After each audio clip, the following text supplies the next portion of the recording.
UN Televisión, Universidad Nacional de Colombia, presenta.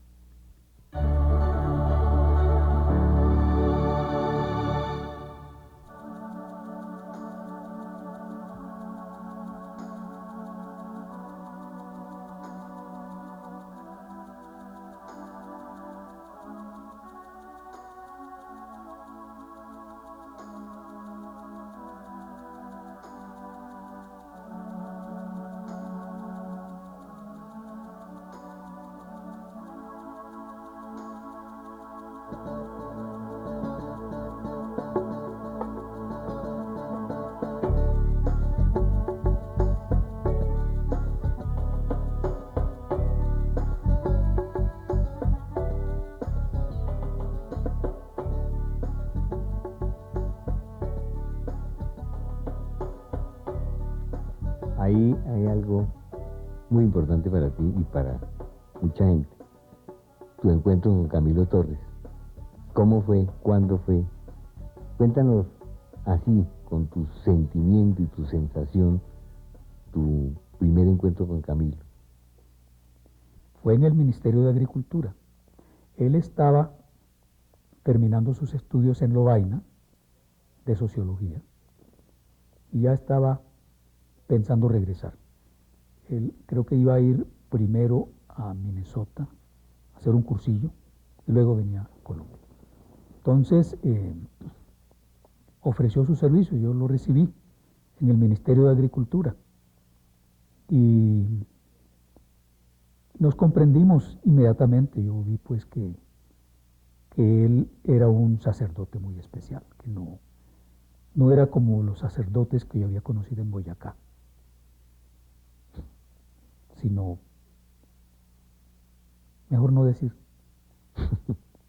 Y entonces, pues, me sorprendió que él ofreciera sus servicios de esa forma tan desprendida, y se lo ofreciera a una persona como yo, que no era católico. Que comprendiera que él comprendió que podía colaborar en una fundación de una escuela nueva en Colombia, mucho más práctica, más empírica que la sociología que hasta el momento se había enseñado en las facultades de Derecho, más que todo. Entonces Camilo regresó a Europa. Al volver ya estaba más madura la idea. Bueno, ¿a quién llamaste a trabajar a sociología? Fue de los grandes problemas, porque Camilo y yo, los dos únicos, además teníamos que justificar la creación del Departamento de Sociología, que eso lo hizo el doctor Mario Lacerna, en ese momento rector de la Universidad Nacional. También eso venía de atrás, y me llamó poco después de que me llamara el ministro de Agricultura, me llamó Lacerna, y ya está aprobado el departamento. Y yo también dije que sí. Mejor dicho, tuve dos cargos casi de tiempo completo al mismo tiempo. Que dije, no, esto hay que aprovechar. Y entonces Camilo y yo fuimos los únicos dos profesores al comienzo, pero teníamos que convencer a los estudiantes para que entraran a la carrera. ¿Y cómo los convencías? Es que ustedes iban de facultad en facultad enlazando gente rara. Sí, porque como la aprobación del Departamento de Sociología ya fue tarde, hacia finales de enero, comienzos de febrero. Él estaba a punto de abrirse la universidad. Entonces los estudiantes no. ¿Dónde estaban? Estaban haciendo cola en todas las otras facultades. Bueno, Camilo y yo hicimos todo eso, un folletico de 4 páginas, escribiendo lo que era la carrera, y nos fuimos personalmente a cada cola a explicar. Pues de allí salieron los primeros 12 apóstoles. Bueno, mira, y ahí se gestó una cosa, otro de tus pasos trascendentales, fue la violencia en Colombia. Ahí se cocinó ese libro, ¿no? Ese libro que le puso por primera vez al país el dedo en la llaga, le mostró lo que estaba viviendo, además porque había sido, la violencia había sido censurada, había sido deformada, como siempre. No se transforma en otra cosa, la transforman en otra cosa. Cuéntanos esa pequeña historia de cómo comenzó la violencia, el libro de la violencia en Colombia, pues. Esa fue de las grandes contribuciones que hizo Camilo Torres a la facultad y a la disciplina de la sociología. Que Camilo, como sacerdote que era, desarrolló una amistad muy profunda con otro sacerdote, que era Monseñor Germán Guzmán Campos, entonces párroco del Líbano, Tolima. El padre de Campos, Guzmán Campos, había sido secretario o miembro principal de la primera comisión de evaluación de los efectos de la violencia que había nombrado el presidente Alberto Lleras, que presidía Otto Morales Benítez. El padre Guzmán tuvo la prudencia de conservar los archivos de esa comisión, los retratos, los documentos, en su parroquia en el Líbano. Entonces fuimos y hablamos con Monseñor Guzmán y le invitamos a que analizara con un equipo de la universidad esos materiales. Bueno, pero con la publicación llovieron sobre ustedes rayos y centellas. Tuvimos que escondernos porque nos iban a matar, no voy a decir quién, porque el libro constituyó pues un acontecimiento extraordinario. Fue motivo de debate en el Congreso de la República, exclusivamente durante 2 meses, a tal punto que hasta las fuerzas militares tuvieron que intervenir. Casi que hubo golpe de Estado una noche. Es que es increíble cómo un libro logre sacudir las bases de un sistema político.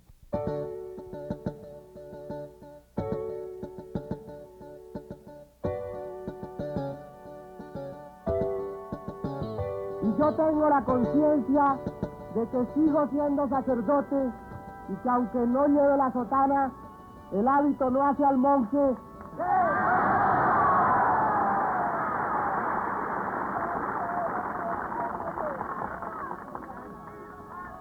Y lo que me hace fundamentalmente sacerdote es hacer que mis hermanos se amen entre sí en una forma eficaz, y yo creo que la eficacia del amor no se logra sino con la revolución. ¿Estuviste de acuerdo con la decisión de Camilo de irse al monte? No, lo hablamos antes, unos días antes de su vida. Yo no estuve de acuerdo, así se lo expresé. Porque yo pensaba que él podía tener mucho más impacto continuando el gran movimiento que empezó, del Frente Unido. Para mí eso fue una enseñanza de lo que es la política bien hecha, bien intencionada, con la gente, y de las bases hacia arriba. No nada que se imponía porque órdenes de Gaitán o órdenes de Lleras o cualquier otro. No, Camilo recogiendo desde las bases la necesidad del cambio. Orlando, ¿cómo viviste tú en carne propia la muerte de Camilo? Sí, Trata de transmitirnos la sensación, el dolor que tú sentiste y que todos sentimos con Patio Cemento. Sí. Más que todo con las fotos que se transmitieron, del verlo a él tirado allí, aparentemente golpeado. Y si fue golpeado fue su cadáver, porque las balas que tenía eran mortales, se puede uno ver ahí. Pero en ese momento Pues sí, yo estaba en la decanatura, segundo piso, del nuevo edificio que se había construido, gran parte por los esfuerzos también de Camilo. Y me gritaron desde afuera. Era el secretario de la facultad, tú recuerdas a Héctor Gómez. Me dijo, mataron a Camilo. ¿Cómo? Sí, en Patio Cemento ya está el relato oficial. Entonces salimos inmediatamente los que estábamos en la facultad a reunirnos a ver qué hacíamos.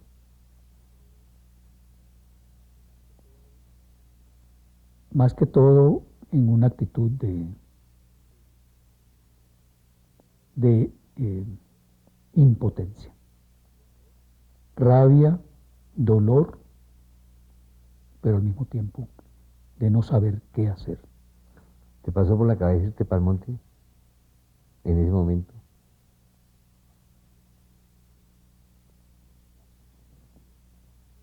Casi.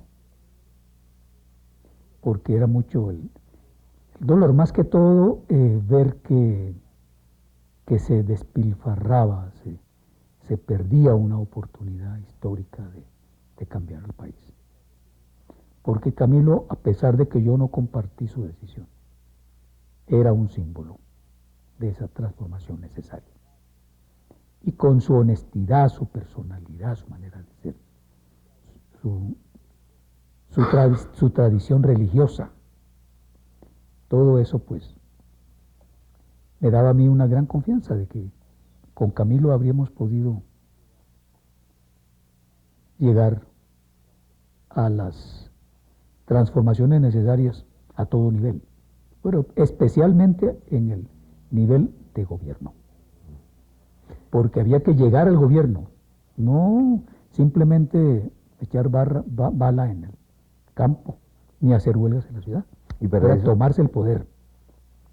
Era tomarse el poder. En el caso de Fals Borda, por ejemplo, junto con Camilo Torres, ellos habían creído que era muy fácil modernizar el Estado. Aquello que se está haciendo hoy en Colombia de modernizar el Estado, se pensaba que se podía hacer en 1959, en 1960, con la Alianza para el Progreso, es decir, hacer una reforma agraria para transformar el campo, avanzar en la ciencia y en la tecnología, modernizar el Estado, la planeación nacional, la participación de la comunidad, la acción comunal, etcétera, etcétera. Ellos se empeñaron mucho en este programa de transformaciones, pero no les fue muy bien, hay que decirlo. Y habría que decir francamente que en buena medida la trágica muerte de Camilo Torres Restrepo y su decisión en 1965 de tomar esa vía de la cual no hemos podido salir en Colombia, obedeció en buena medida a decepciones, no personales, yo diría decepciones por el lento progreso de la justicia social en el país.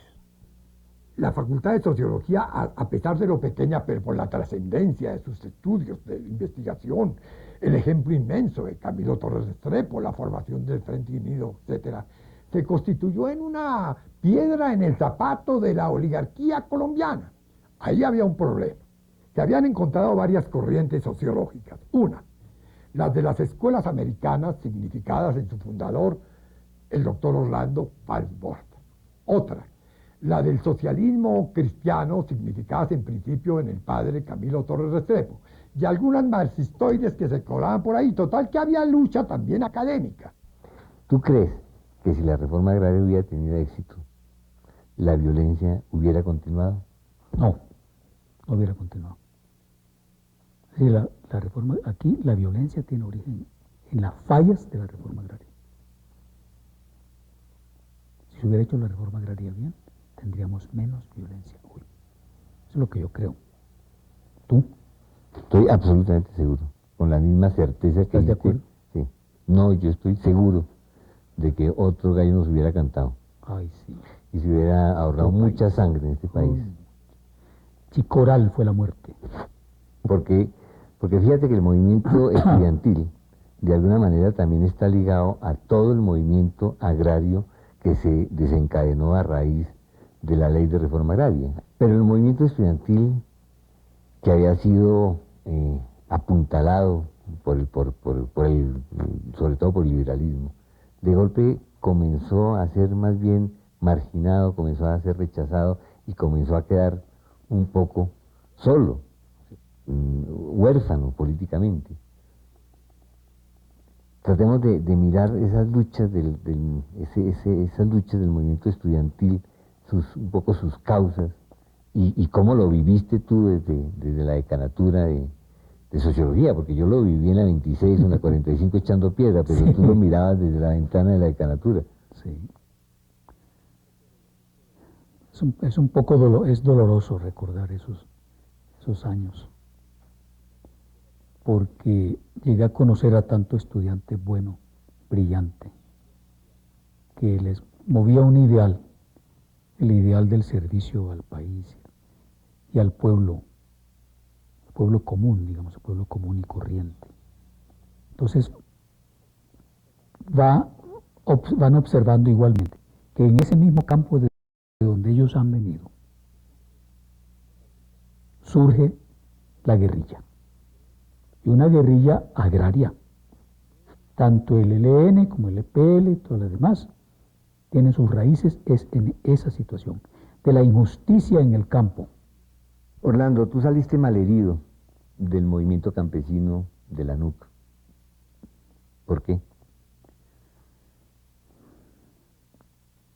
Malherido, sí, creo que injustamente, pero con la conciencia tranquila, porque estábamos tratando de hacer un trabajo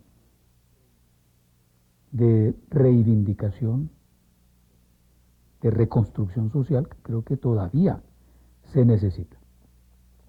Pero en ese momento hubo la particularidad de que estaba pisando callos muy grandes.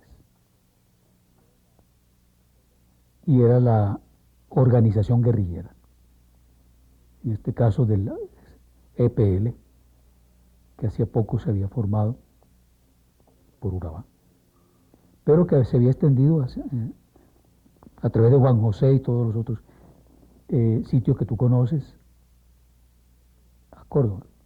Entonces, tenía plena conciencia de lo que se estaba haciendo.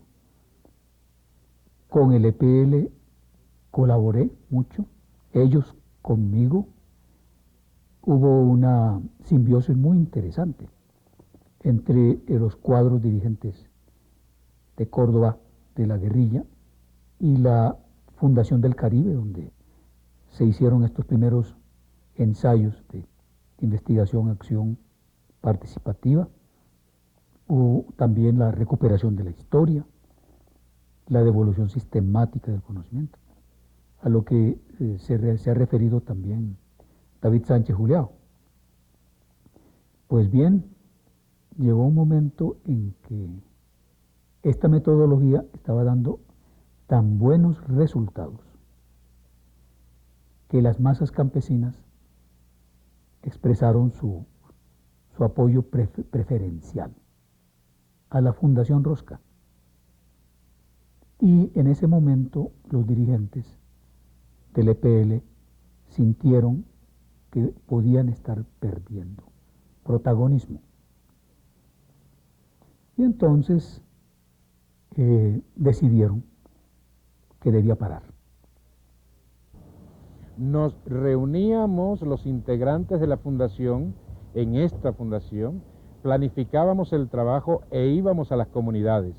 Normalmente acudíamos a las comunidades de noche, a las comunidades vecinas, y a través del uso de grabadoras, que fue una innovación en el año 72, nos dedicábamos a la recuperación de la historia y de las narraciones orales de todo orden. Descubrimos en este ajetreo que, particularmente en la costa, el acercamiento a la gente de la base a través del humor era fundamental, y que el humor en la investigación era un ingrediente que le daba a uno la posibilidad de crear un código con la gente, un código particular para entenderse con la gente, y nos permitía el manejo de ese lenguaje a medias aguas de la mamadera de gallo, que permitía incluso subvertir el propio lenguaje, además de la propia situación social. Cuando el terreno de trabajo quedaba a distancia, pues utilizábamos transportes públicos y llegábamos a estas comunidades y permanecíamos en las comunidades 1, 2, 3 semanas, si era del caso. Orlando, tú ahí pegas otro de tus brincos, de un compromiso con los campesinos, pues ese lo mantiene siempre, pero de esa relación con el movimiento campesino a colaborar con el M-19. Ese brinco, ¿cómo lo viste? Bueno, yo había conocido a Jaime Bateman, ¿no?, por algún tiempo como profesional, pero el contacto con él se derivó del interés que Jaime tenía de establecer contactos y conocer mejor el mundo campesino.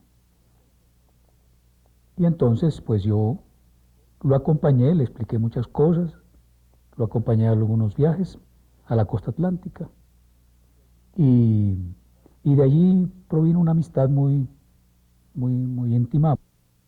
Hasta ese momento, pues, todo esto era clandestino. Y el apoyo de Jaime Bateman a nosotros, pues, era informal. Pero en el momento de la crisis de la revista Alternativa, no sé si a ustedes, si el público recordará, que se refirió pues a una discrepancia de control interno de la revista por dos grupos opuestos. Uno conformado por Los Santos y García Márquez, el otro conformado por mis compañeros de la Fundación Rosca y yo, que entonces, en ese momento de corte, que fue lamentable y que yo traté después de corregir con García Márquez personalmente en Londres, para hacer las paces, pues, y continuar con un mismo proyecto como al principio. Nosotros creemos que es tiempo de echar atrás y de enrutarnos por el verdadero camino de la paz, que es el de la tregua y es el del diálogo. Y eso no es nuevo, eso está manipulado, eso es deshonestidad. Nosotros siempre hemos sostenido que el diálogo es una razón fundamental para que en este país haya paz. ¿Diálogo entre quiénes y para qué? Entre todas las personas interesadas en la paz. Orlando, tú estuviste preso, María Cristina, tu señora, estuvo 2 años presa. ¿Qué fue lo más doloroso de ese periodo, de ese momento, de esa experiencia? Verla a ella tras las rejas, injustamente. 14 meses sufriendo por algo que no había hecho. Y como víctima de una justicia militar desorbitada y desenfrenada, que hacía tabla rasa todos los conceptos de manejo humano y social que se merece una persona.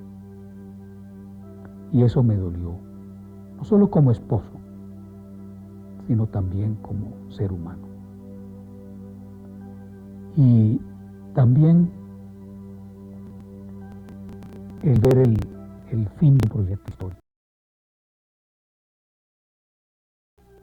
Porque la izquierda no volvió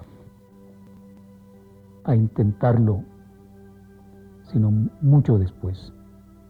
Él ha sido fiel a una ideología, a unos principios que en él son muy concretos, muy pensados, muy profundos. Entonces es admirable esa continuidad de pensamiento que no tienen otros dirigentes. Yo creo que no debía decirlo, pero tal vez se equivocó un poco de movimiento. ¿Por qué, Orlando, nosotros en Colombia no hemos sido capaces de construir una alternativa de izquierda? Y no somos capaces. No, yo creo que sí somos capaces. Lo que pasa es que tenemos que crecer un poco más. Hemos sido demasiado infantiles en la izquierda.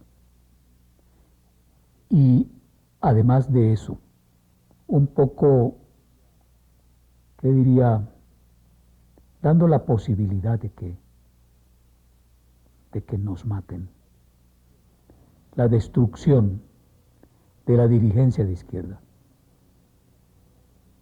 El asesinato político ha sido elemento importante para no fraguar este proyecto nuevo. Pero ya no es culpa nuestra en este caso, es culpa del sistema. ¿Ves alguna luz, Orlando? Sí, no podría morir pesimista, sería traicionarme a mí mismo.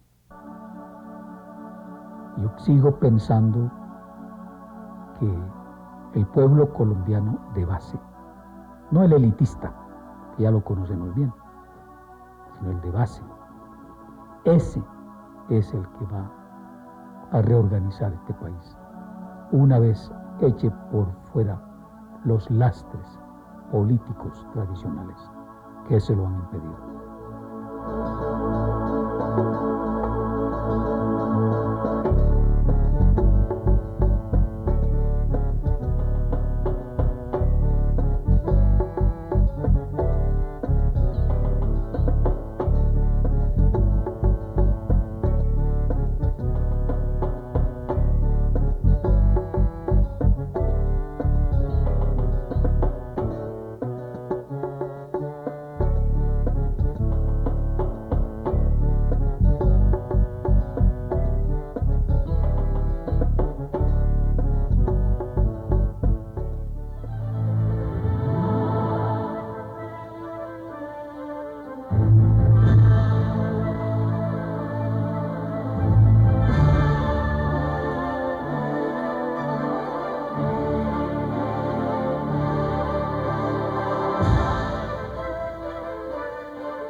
UN Televisión, Universidad Nacional de Colombia, presentó el anterior programa.